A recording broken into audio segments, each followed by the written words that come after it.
Bora para a resolução de mais uma questão, né, que envolve um pouquinho a parte de orgânica, né, química orgânica, com alguns conceitos a respeito ambiental, na questão do, né, ambiental. Eu achei que esse SSA estava bem no pegada ambiental a respeito de alguns problemas, né, principalmente aquecimento global e todos os outros fatores que agravam, né, e poluem o meio ambiente, né? Então, vamos mais para uma questão nessa pegada. Diz o seguinte: só que em cima orgânica, né? Diz o seguinte: em um mundo contemporâneo, dependente de combustíveis devido ao constante aumento da frota de veículos, o uso de hidrocarbonetos como o octano, ele me dá a forma estrutural do octano, componente da gasolina, permanece elevado. Então, ele me diz que o octano, que é esse carinha aqui, ele é o principal componente da gasolina. Beleza. Esses compostos participam de reações de combustão visando a obtenção de energia para movimentar os automóveis, mas substâncias produzidas na queima influenciam na poluição atmosférica. A equação simplificada da combustão completa do octano está aqui, né? Então, a combustão completa com a liberação, obviamente, de uma combustão completa, sempre CO2 e água, né? Quando a gente tem uma combustão completa. Detalhe, por gentileza, se esse vídeo te ajudar na resolução da questão e tirar suas dúvidas a respeito das alternativas e também a compreender melhor esse conteúdo, eu peço que, por favor, você deixe o like, se inscreva no canal e também comente aqui algo que você achou pouco intuitivo, alguma dúvida, algum conselho. Estou iniciando esse novo projeto, né, com a finalidade de tentar ajudar as pessoas que buscam a resolução desses simulados ou então desses vestibulares, de livros didáticos também, tá? Então vai ser de extrema ajuda e importância o seu feedback, tá bom? E ajudar, né, os estudantes e os vestibulandos a tentar e conseguir, né, na verdade, entrar numa universidade pública, né? Ou então particular. Então vamos lá. Playlist completa aqui no canal, tá? Então vamos lá. Considerando os impactos ambientais associados ao uso de combustíveis fósseis e iniciativas que buscam substituí-los por combustíveis alternativos, assinale a alternativa correta. A letra A diz o seguinte pra gente: o octano, esse carinha aqui, é um hidrocarboneto, tudo bem, até aí ele não mentiu, né? Temos carbono e hidrogênio, só carbono e hidrogênio, fechado. Cadeia fechada, insaturada e heterogênea, o que contribui para sua maior eficiência em relação a combustíveis alternativos. Errado, né? Por quê? Por que tá errado? Porque o octano é um hidrocarboneto de cadeia aberta, saturada e homogênea. Gente, perceba aqui, o octano, a gente não tá falando octeno para ter uma ligação, por exemplo, insaturado, como ele disse, né? Ligação insaturada, a gente tem a presença aí de insaturações, de ligações pi na cadeia, né?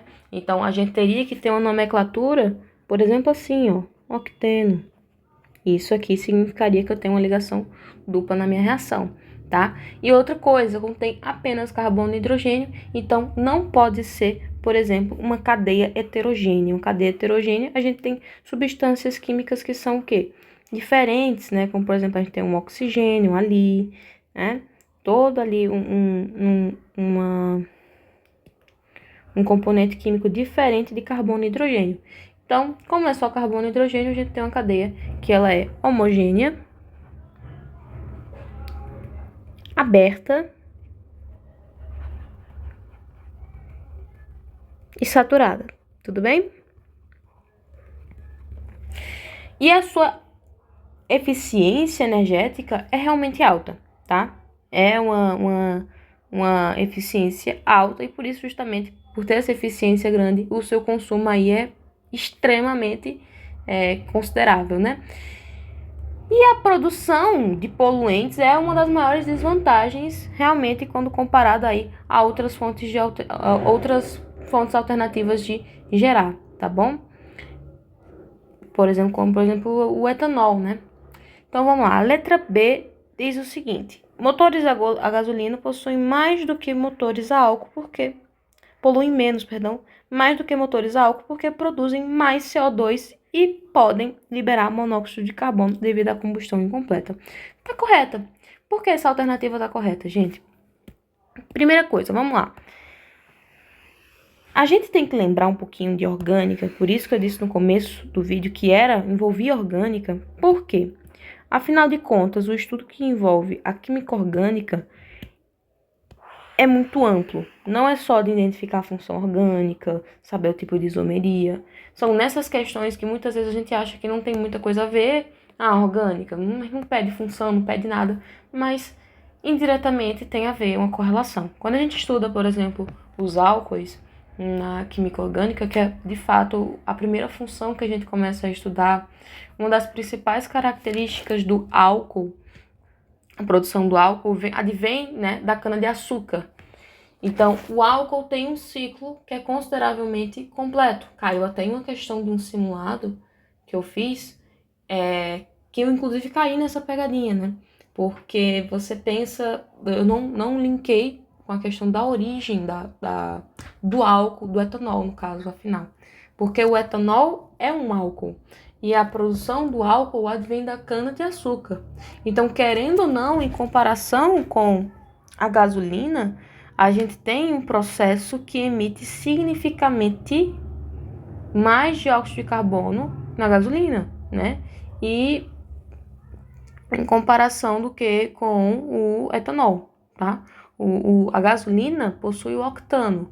Perceba que a quantidade de carbonos é grande, a quantidade de hidrogênios é grande também. Isso acaba influenciando também, né? Um pouquinho. E a combustão incompleta que ele me disse aqui, ele se refere ao seguinte: a combustão incompleta de qualquer combustível orgânico, né? E essa combustão ela é incompleta quando a gente tem o quê? Quando a gente tem pouco oxigênio. Quando a gente tem pouco oxigênio, a gente não vai ter isso aqui, ó, CO2 e água, tá? Por quê? Porque aqui representa o quê? Uma combustão completa. Ele me afirma.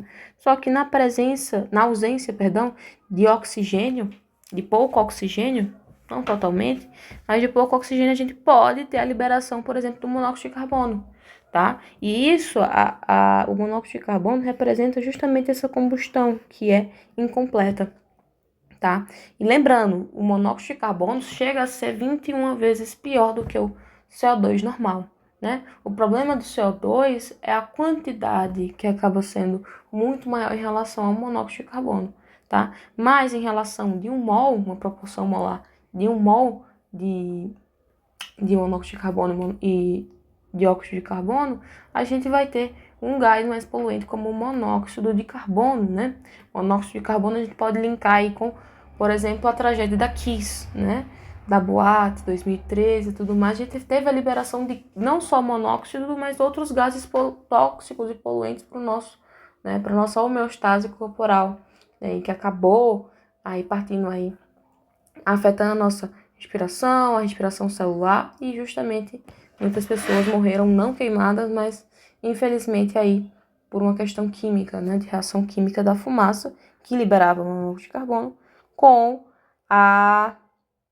o sistema, né? Inclusive com a hemoglobina. A hemoglobina ela faz o transporte de oxigênio, vamos lembrar aí, né? Se ela faz o transporte de oxigênio, a hemoglobina, quando a nossa hemoglobina ela se junta com o monóxido de carbono, que é o CO, e não com o oxigênio que deveria estar entrando através da nossa respiração, que foi no caso da Kiss, as nossas células fazem uma ligação estável com esse monóxido de carbono, porque ele é altamente estável, né? Então já vamos partir aqui para a biologia, e o intuito da resolução das questões é justamente a gente revisar o máximo de conteúdo possível em uma só questão. Tudo bem? Então, olha, já é a nossa alternativa certa, né? A gente viu corretamente de onde que veio essa alternativa certa e por que que ela é a alternativa certa, né? Vale lembrar aí da origem do álcool, que representa a partir da cana-de-açúcar. Então, a gente tem um ciclo que acaba sendo fechado, né? A produção de dióxido de carbono é maior em motores a gasolina, justamente porque a gente tem uma queima que acaba sendo incompleta pela liberação de monóxido de carbono. Então, a gente tem uma liberação maior de gases poluentes, né? Então, acaba sendo mais nociva. Então, essa é a alternativa correta. Vamos dar uma olhadinha em outras alternativas e por que elas estão incorretas. Letra C. O álcool é considerado um biocombustível devido à sua maior eficiência energética em comparação ao octano. Eu sei que muita gente achou essa alternativa correta, né? Porque realmente o álcool é considerado um biocombustível, principalmente um biocombustível renovável. O que é um biocombustível renovável? É aquele no qual o nosso ciclo está completo. Que, por exemplo, algo renovável é aquele que eu consigo ter a produção em um curto período de tempo. E é aí que se torna renovável, tá? E é menos poluente na emissão desses gases do efeito estufa, como a gente viu anteriormente. Por quê? Por causa do ciclo do carbono, tá? Que ele acaba sendo fechado. Então, poxa, eu emito o CO2, mas eu também absorvo aquele CO2 para a produção, então, do etanol. Então, é fechado. O que eu gasto, eu ganho. Então, não tem nenhum... Óbvio, tem alguns prejuízos, né? Porque não tem só liberação de gases poluentes como o CO2. Mas, né? E outra que a gente tem essa junção do CO2 pode aí se transformar em outros gases posteriormente, em contato com a umidade do ar, né? Mas, no geral, é isso. Algo interessante e importante, tá? A gasolina, o octano, que está aterrado aí na alternativa, é que a gasolina, que é o octano, geralmente possui uma maior eficiência energética por volume. Então, é isso. O etanol, ele é massa pra caramba. Só que, em comparação à gasolina, ele não é tão eficiente assim. Então, é aqui que tá o erro, tá? Então, o álcool, ele diz... Opa! Então, aqui, ó, ele não tem uma maior eficiência energética em comparação à gasolina, tá? A letra D está incorreta porque a reação de combustão completa do octano da gasolina produz apenas vapor de água, sendo por isso considerada uma fonte limpa de energia. Fala sério, né, gente? A própria reação diz que ele libera CO2. Como é que eu posso afirmar que ele é uma fonte limpa de energia? E como é que eu posso afirmar que ele produz apenas vapor de água? Né? Tem a liberação do dióxido de carbono, que é o CO2, né? Temos o vapor de água? Temos. Mas temos a liberação do dióxido de carbono. E, aliás, uma grande quantidade.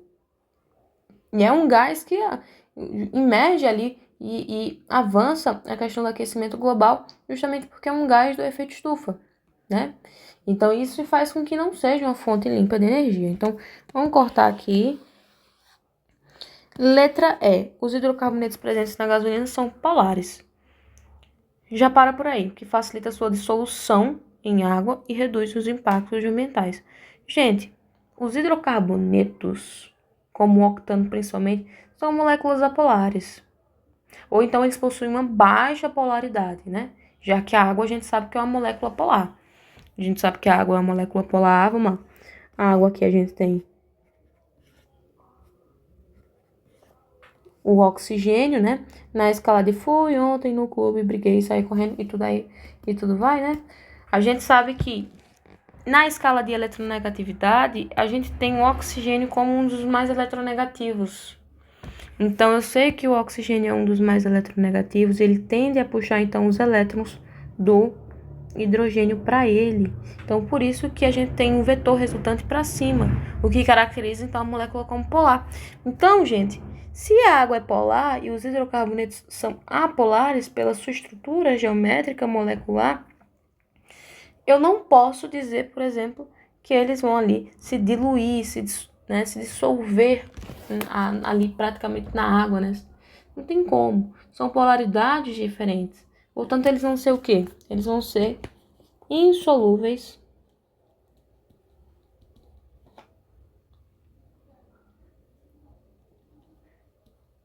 em água. Tudo bem? Pela mesma regra do semelhante dissolve de semelhante. Então, isso aí, de fato, não contribui para uma diminuição dos impactos ambientais. Muito pelo contrário, né? Em caso, por exemplo, de derramamento, que a gente tem lá no fator de biologia, que a gente tem a famosa eutrofização, né, de rios e lagos, que causa ali o famoso fenômeno do tapete verde e tudo mais. Então, aquilo ali principalmente acontece devido ao derramamento, né? Por exemplo, das indústrias de óleos, principalmente, nos rios de água, né? Nos efluentes. Então, é obviamente que faz com que crie aquela margem, né?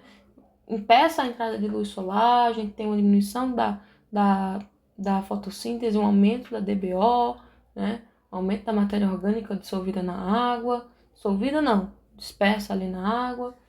Então, é isso aí. Acabei esquecendo de fazer um errata importante a respeito também da questão da polaridade. Então, a respeito da polaridade, você também poderia marcar essa questão lembrando os conceitos de lipídios lá da bioquímica, quando a gente estuda biologia. Um dos conceitos principais dos lipídios são aí, né, eles não são biopolímeros, mas as cadeias deles são enormes. São hidrocarbonetos, né, vamos lembrar bem. Então, por exemplo, quando a gente lembra ali do glicerídeo, a gente tem uma cadeia, um ácido graxo, uma cadeia enorme, né?